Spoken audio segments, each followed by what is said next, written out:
Hello everyone. Let's enter in our science classroom and see what is there for us. Oh wow, we are going to begin new chapter, that is chapter 10, reaching the age of adolescence. Here you can see some of the teenagers, what they are talking about. Shalu is a teenage girl. Her friends tease her due to her pimple problem. One day she was sitting in her class and classmates were making fun of her. So one of the classmates said to other student, "Look at Shalu's face. I think she has not cleaned her face." Then the other student replies, "What has happened to her face? Why is it so red and rough?" Teacher overheard their talks and entered the class. Then teacher says, "Stop making fun of acne and pimples on Shalu's face. These are a part of our growth in adolescence age."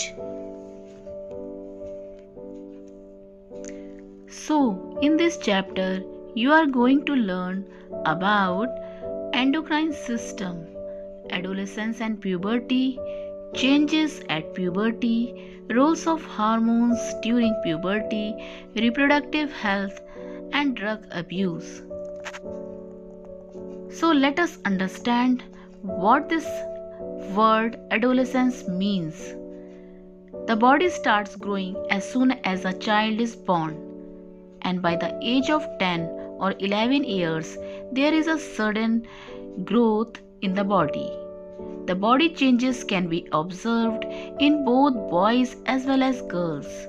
This is the time when a body undergoes changes leading to reproductive maturity, and this age is called adolescence.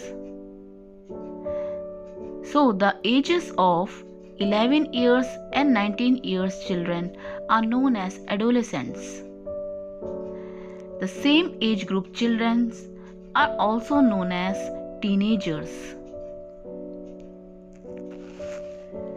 Here you can see emotions of an adolescence.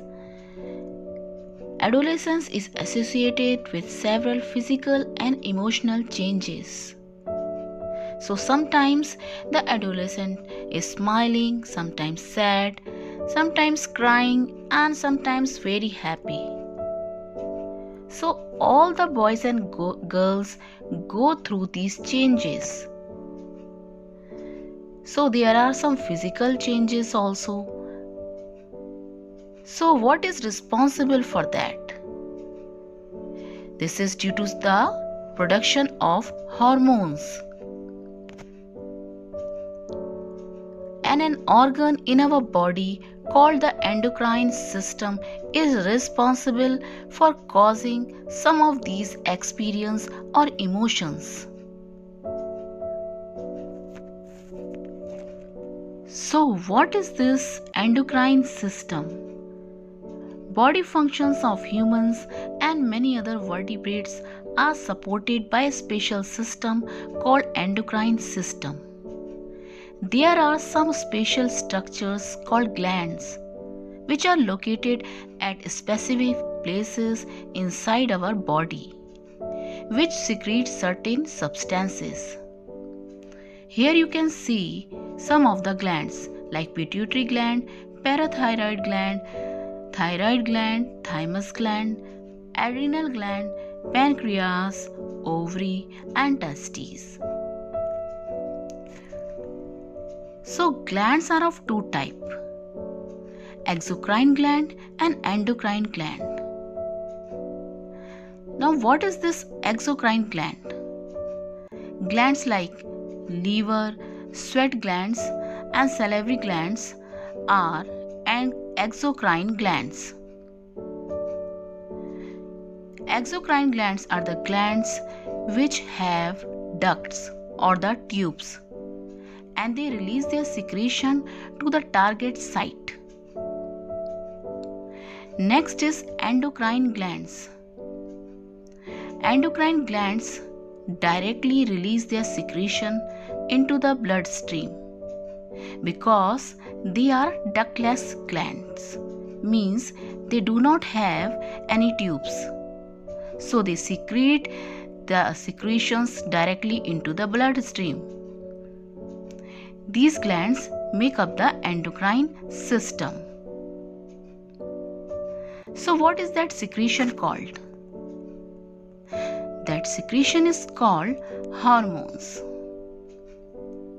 These are the chemical substances that the endocrine glands secrete, and it is circulated in the blood to reach the target sites. These hormones travel inside our body and act like chemical messengers. Hormones are required in very minute quantities, and they regulate growth, development, behavior, and reproduction of the organism.